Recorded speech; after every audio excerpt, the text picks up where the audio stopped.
నాటకం చూడాల్సి వస్తే ముందు వరుసలో కూర్చుంటాం. అదే సినిమా చూడాల్సి వస్తే వెనుక వరుసలో కూర్చుంటాం. ముందు వెనుక అన్నవి సాపేక్షం. సబ్బును తయారు చేయాలంటే ఆయిల్ కావాలి. అదే చేతికి అంటిన ఆయిల్ని పోగొట్టుకోవాలంటే సబ్బు కావాలి. చిత్రంగా ఉంది కదూ, జీవితం కూడా ఇంతే. సమస్య వచ్చి పడింది, జీవితం అయిపోయింది అనుకోకూడదు. దానిని ఓ మలుపుగా భావించాలి. ఈ ప్రపంచంలో ఇద్దరు ఆనందిస్తారు. ఒకరు పిచ్చివాళ్లు, మరొకరు చిన్నపిల్లలు. గమ్యాన్ని చేరుకోవాలంటే పిచ్చితనం కావాలి. చేరుకున్న గమ్యాన్ని ఆనందించాలంటే చిన్నపిల్లలైపోవాలి. తాళంతో పాటే తాళం చెవి కూడా తయారు చేయబడుతుంది. ఒకటి లేకుంటే రెండోది తయారు కాబడదు. అలాగే పరిష్కారం లేకుండా సమస్య కూడా రాదు. తోటా కంటే శక్తివంతమైనది మాట. ఒక్క మాటతో సంబంధం తెంచేసుకోవచ్చు. ఒకే మాటతో లేని బంధాన్ని పెంచేసుకోవచ్చు కూడా. మనిషి సమాజంలో సూదిలా బ్రతకాలి కాని కత్తెరలా కాదు. సూది పని ఎప్పుడు జోడించడం మాత్రమే, కత్తెర పని ఎప్పుడు విడదీయడమే. అందరినీ కలుపుకుంటూ బ్రతకాలే గాని కత్తెరలా విడదీస్తూ కాదు. నిజాన్ని మార్చే శక్తి ఈ ప్రపంచంలో ఎవ్వరికీ లేదు.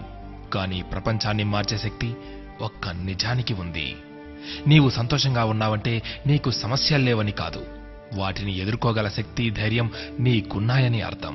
స్నేహితుడిని నీ దుఃఖ సమయంలోనూ, యోధుడిని యుద్ధంలోనూ, భార్యను పేదరికంలోనూ, గొప్ప వ్యక్తిని అతని వినయంలోనూ పరీక్షించాలి. చేసిన తప్పుకు క్షమాపణ అడిగినవాడు ధైర్యవంతుడు. ఎదుటి వారి తప్పును క్షమించగలిగిన వాడు బలవంతుడు.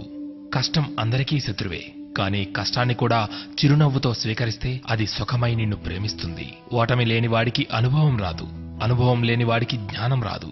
గెలిచినప్పుడు గెలుపును స్వీకరించు, ఓడినప్పుడు పాఠాన్ని స్వీకరించు. ఓడిపోయి విశ్రాంతి తీసుకుంటున్నప్పుడు ఆ ఓటమి నేర్పిన పాఠాన్ని చదువుకో, నీవే గెలుస్తావు. ఎవరికైనా ఉండేది రోజుకు 24 గంటలు మాత్రమే.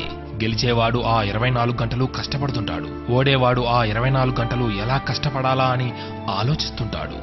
అంతే తేడా. గెలవాలన్న తపన, గెలవగలను అన్న నమ్మకం, నిరంతర సాధన, ఈ మూడే నిన్ను గెలుపుకు దగ్గర చేసే సాధనాలు. నేను గెలవటంలో ఓడిపోవచ్చు, కానీ ప్రయత్నించడంలో గెలుస్తున్నాను. ప్రయత్నిస్తూ గెలుస్తాను, గెలిచి తీరుతాను. స్వయం కృషితో పైకొచ్చిన వారికి ఆత్మవిశ్వాసం ఉంటుంది గాని అహంకారం ఉండదు. ఏమంటారు?